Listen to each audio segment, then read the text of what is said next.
What's up, brother? I hope Zoom is okay here. So, I need to record this video ASAP. So I'm in a chat with a bunch of traders, and one of the lads put in his journal into the group today, and it made me realize so much, like how much I was fucking up journaling in the past. So there's one really crucial point that I want to cover, and it's the difference between rules and confluences.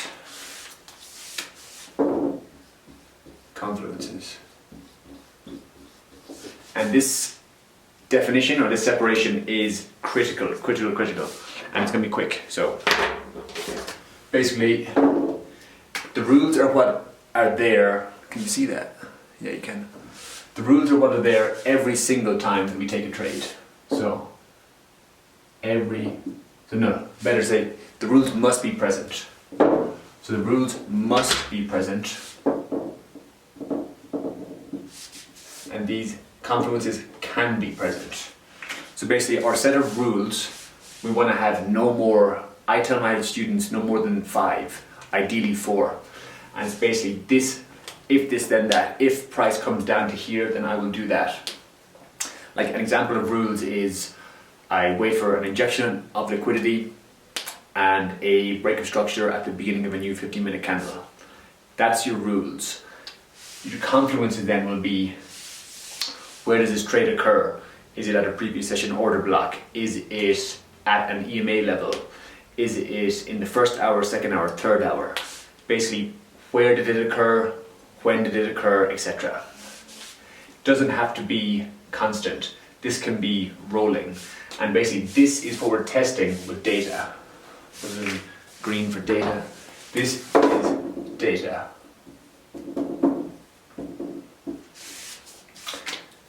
I have a confluence tab in my journal, and it's literally the most important tab on my journal because of course we want all of the generic stuff like time we took the trade, day of the week, etc. But the crucial thing is we want to have a number of things, let's say a series of 5 to 10 things that we're actually, every time we take a trade, we're running an experiment, we're running a test and seeing, okay, this remains constant, I keep taking the same setup over and over again, but there's slight variations. And I was like, okay, which combination of these actually gives me the highest win rate?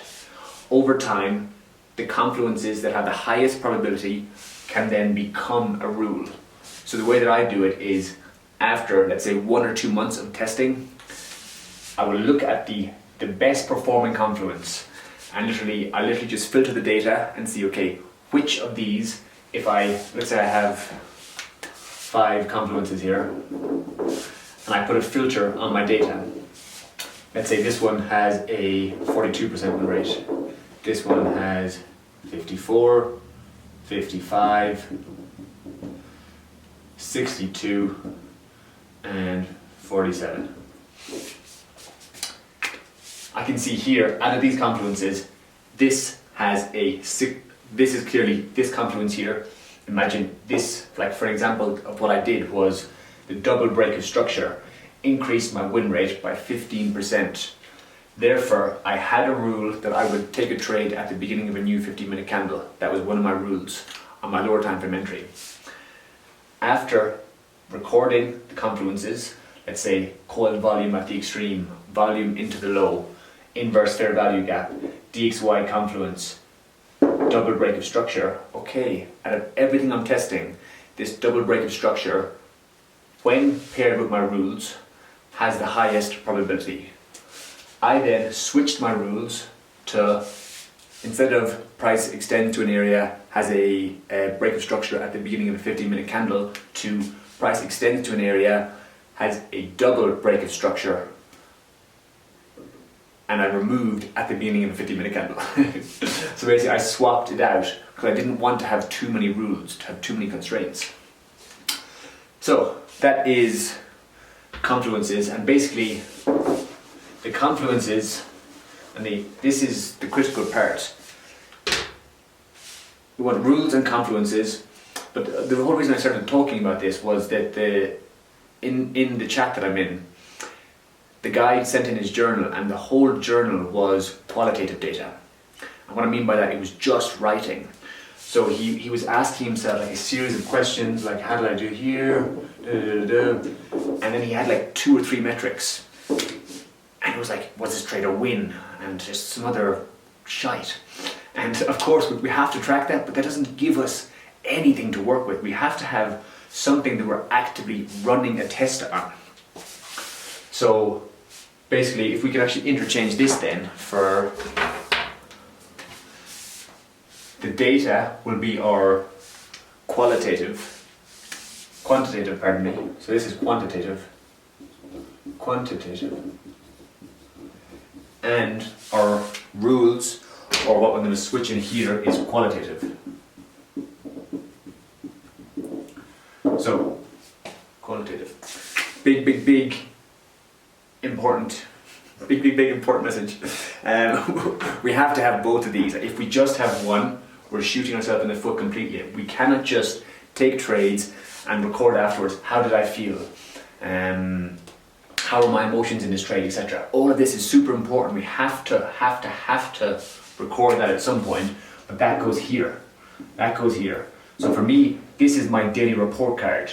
This is the qualitative. This is the words, let's say. You can just, instead of the complicated words, this is words, this is numbers.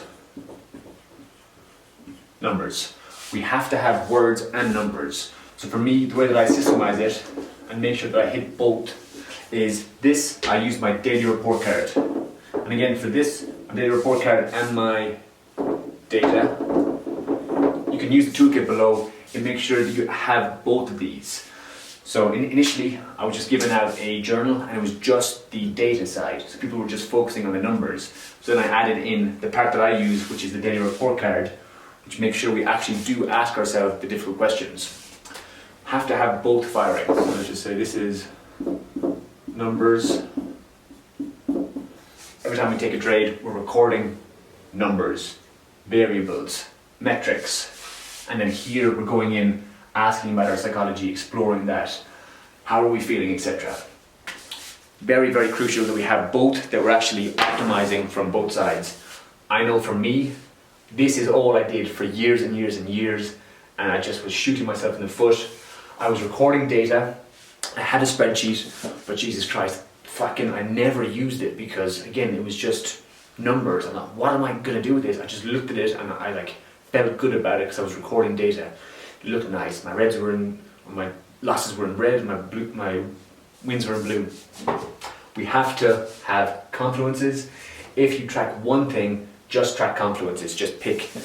So the way you can find your confluences is get 2 of your playbook setups, so 2 screenshots of your best trades, put them side by side, one on this screen, or just split screen, and just play spot the difference. What is different about these 2?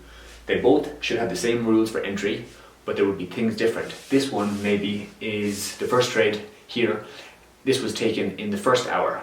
This one here was taken in the third hour. This one, we had 2 breaks of structure before price moved. This one moved on the first break of structure. This was in a previous session order block. This was taken on the EMA. There will be slight differences from the trades. Those differences are the confluences. So identify anything you can think of. The way that I did it was sat there and just thought, okay, anything I can think of that's a variable. I had a list of about 20 things. From that 20, I whittled it down. I started recording. Initially, I removed about 5, so I had about 15 initially. I was recording 15, very laboursome, like a lot of data input. And then after recording it, you'll start to realise, okay, these ones are more important than these ones. Wheedle it down. Now I have sub 10. Don't know how many, but less than 10 for sure. And that's how I'm optimizing. That's how I'm improving my trading. Is I take a trade, I run a test, which confluences were present, which 3 to 5 confluences were present, take another trade. Doesn't matter about the result. After 50 trades, I'll look back. At the end of the month, I'll look back. End of the week, I'll look back, refilter the data and see which is the top performing one. That then becomes my A-star setup. That then becomes the setup that I put more risk on. So, definitely include both of them. Use the toolkit, it just takes care of both of them. Daily report card is the written part. and the journal section is the confluences. Boom, yeah, that is it. Have an amazing week.